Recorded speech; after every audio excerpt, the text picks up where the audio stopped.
Welcome back everybody to the Wandering Samurai Study, in which we review and analyze every single act told in Rurouni Kenshin. And today's act is Act 14, and Beneath the Moon.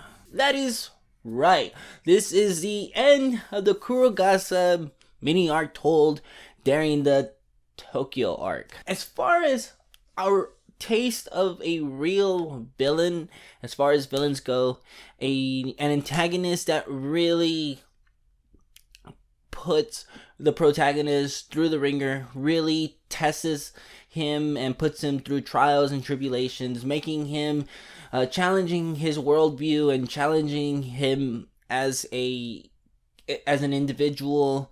God, Jin-e is just so good. I think after rereading this and revisiting Jin-e, he's up there in terms of an antagonist that I think I really like. Jin-e is really good. It's just kind of a shame that he dies in the end, and I would have liked to have seen him be expanded upon just a little bit more.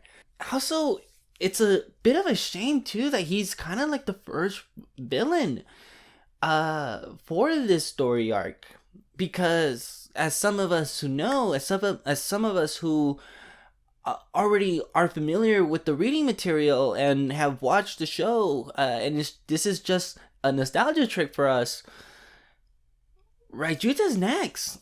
Oh no, we got the Oniwaban. Wow, how did I forget the Oniwaban? You know, if we got the Oniwaban first and then we got Raijuta and finished off with Jin-e, I think that would have been fantastic, because the Oniwaban are, great villains, antagonists, because they're not necessarily evil.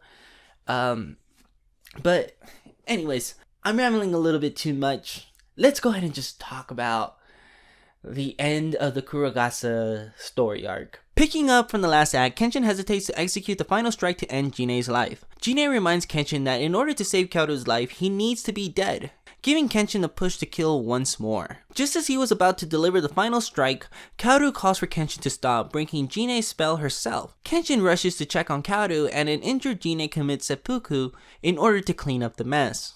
During Jin-e's final moments, he reveals to Kenshin that he was working for a higher government official and that he was not choosing the targets himself, except for Kenshin. He reminds Kenshin that a hitokiri is always a hitokiri until the day he dies. On the walk home, Kenshin reflects on Jin-e's final words, and he vows to surpass the nature of a hitokiri. Yeah, okay, so we'll get to the government official that hired Jin-e. We'll get to him. I cannot wait to get to him. But before we do that, I just want to say, during the last chapter summary, in the last video, I explicitly made sure to say Batosai, because it really felt like Kenshin was not present during that arc, and it was Batosai, Hitokiri Batosai, running the show, running the chapter. But in this final moment of Jin-e's life, as Kenshin is preparing to swing the final strike, it was as if Batosai had baited for a moment, and it was Kenshin. The power struggle between these two people is as probably at its finest here. We can really see the hesitation in Kenshin's eyes. He still has the Batosai eyes, but he says that if it will save Kaoru Dono's life, then he will become Hitokiri. This is Kenshin speaking through the eyes of the Batosai, because he's there, he's on the edge of the cliff, and he's hesitating to jump because he doesn't want to. That's not a cliff that he's willing to jump. He vowed to never jump.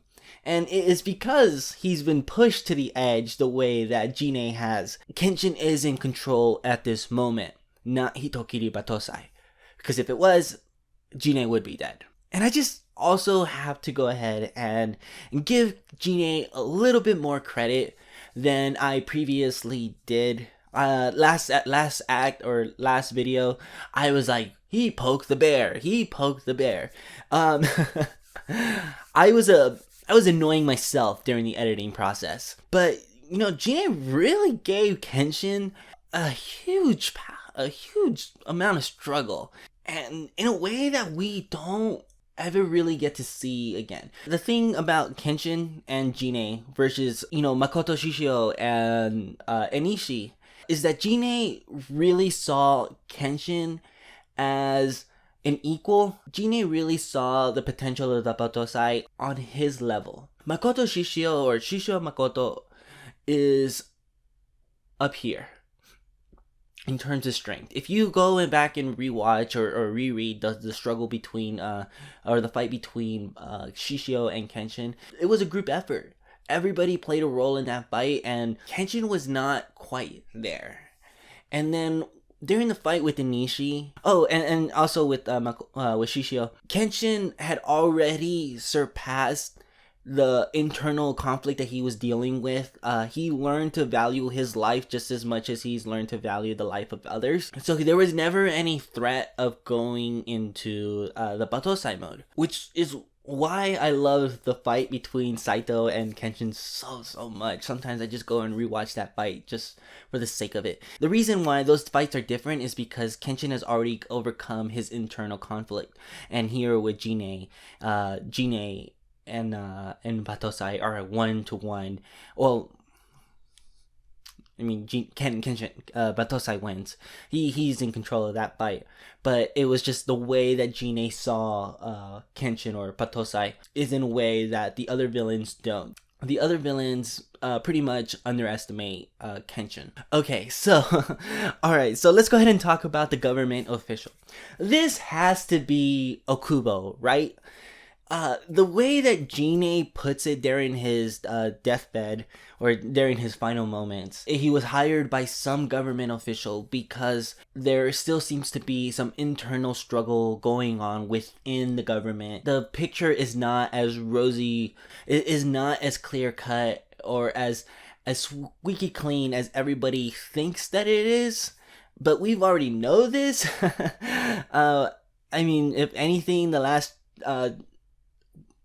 13 chapters have taught us is that no, it hasn't been squeaky clean for everybody. So I just think that it's very interesting that we get our first hint of Okubo here. I mean, it is never really directly brought up again, I don't think. But if I remember correctly, I believe that Saito is the replacement for Jin-e, posing as a cop, pretending to be a dirty cop for these government officials, and then slaying them after their guards were down. If I remember correctly, I believe that is to be the case. So, yeah, I think that's just awesome that Watsuki is setting it up as early as chapter 14 for the events that will happen in Kyoto. It just makes the story just feel so much more organic. It's just as good as when we find out that one of the Oniwaban was part of Inishi's group. It just also kind of goes with how, like, Inishi was the one that sold Kanryu the weapons. Spoiler, excuse me. It's just like everything just plays into each other, and when things play into each other, I think that storytelling is at its best, because it just shows that things are being thought about. You know, things aren't just being written moment to moment, like another Shonen Jump story that I very much adore also. As I said in the beginning of the video, I think that I really just came to love Jin-e and appreciate Jin-e in a way that I hadn't ever done before.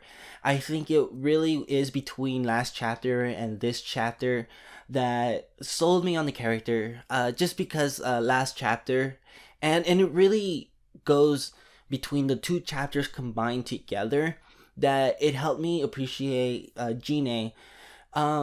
Because last act, as I said, is told through the perspective of Jin-e, but here we, Kenshin takes control of the situation again after Jin-e, his arm is crushed and Jin-e commits seppuku.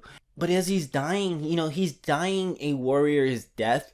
Kenshin pities him, and Jin-e doesn't allow it. He does not like the eyes that Kenshin gives him, the puny eyes that he has. He prefers to be seen through the eyes of the Batosai in his final moments. I think it's really fitting for the type of man that he is. I don't think that he's regret any of the moments that led him until this particular moment. Through Jin-e's eyes, he feels that he died the way that he should have died, through the hands of another Hitokiri. Even though he committed seppuku and technically Kenshin didn't kill him, but Kenshin or Batosai led him there. If it wasn't for challenging Kenshin, he would not have gotten it. I mean, I guess what I'm trying to say is just that Jin-e had a moment of humanity towards the end of his life. He wasn't suddenly the psychotic serial killer that he was. No, instead, he is a man who just could not abandon the old ways of the past. He says that a Hitokiri is not out of service even in the Meiji era. And besides, he would not have preferred any other lifestyle. And that's also why he committed seppuku, because he did not want to live such a boring life now that he couldn't practice swordsmanship. I think it's a really good thing when a writer forces you to feel uncomfortable thinking about characters. I think that he did a good job of writing a villain, because if the villain was just one-dimensional, it's very easy to just kind of move on and forget about him. But I think that through these 2 chapters, Jin-e left an impact on me, and Kenshin feels the same way, because his final words are, a Hitokiri is always a Hitokiri. And I don't think that these words technically apply to Kenshin. I don't think that they really fit him, just because Kenshin is a gentle soul first and foremost, then he's a Hitokiri. I'm going to go ahead and stick to my guns on the Batosai being a coping mechanism for him during the war. A way for him to deal with the internal struggle of having to take another person's life, even though he practiced swordsmanship for the sake of protecting others and for creating a new era so that people don't suffer. Jin-e's final words, a Hitokiri is always a Hitokiri. It works in that Kenshin hasn't overcome this internal struggle. He still thinks of himself as a manslayer in some regard. That is why his words really do haunt Kenshin in the final moments of the chapter, and why he's reflecting on those words on his way home, and he vows to try to overcome the nature of a Hitokiri, because he still thinks of himself as that. He says at some point that he holds no attachment to the name of Hitokiri Batosai, but he's not willing to let other people claim the name either. He says that, of course, but deep down inside, he still very much feels it, because he knows that he can resort to that killer instinct if he really needs to.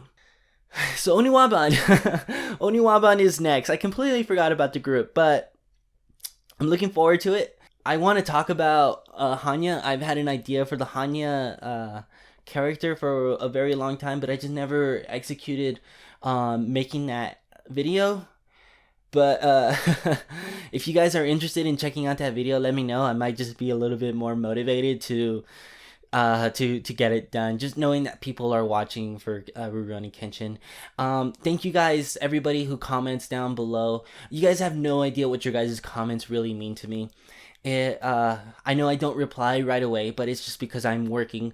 But I really just have so much gratitude, and I'm just so thankful for everybody who's watching this series and just telling me to continue going on because they're enjoying the videos. Really, you guys have no idea. I'm nearly to 800 subscribers, and I don't think that I've ever gotten this much. Thank you so much. You guys have no idea. You guys are really just making all of this venture worthwhile. So thank you so much. You guys have no idea what it really means to me for you guys to watch these videos. We'll go ahead and talk about the Oniwaban next. I'll see you guys in chapter 15 or act 15. For now, bye cha.